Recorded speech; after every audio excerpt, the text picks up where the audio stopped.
1947 विरहाङो सिंधियुनि जो उहो दुखदायक ऐं दर्दनाक हादसो जंहिं असांजी क़ौम खे टोड़े टुकर टुकर करे दुनिया भर में पखेड़े छॾियो।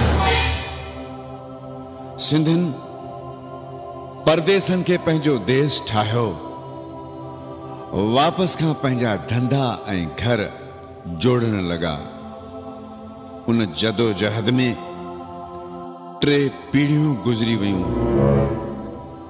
अॼु नई सिंधी पीढ़ी असां सां गॾु त बीठी आहे, पर असांजो कल्चर, ट्रेडिशन, ॿोली तमामु पुठिते पइजी विया आहिनि। उन्हनि हालतुनि खे ध्यान में रखी शुरू कयो वियो radio Sindhi. Radio Sindhi radio Sindhi हिकु अहिड़ो धागो आहे जेको दुनिया भर में रहंदड़ सिंधियुनि खे सुर ऐं संगीत सां वरी ॿधी रहियो आहे। नायाब सिंधी कलाकारनि खे तव्हांजे मुल्क, शहर ऐं घर ताईं पहुचाए रहियो आहे।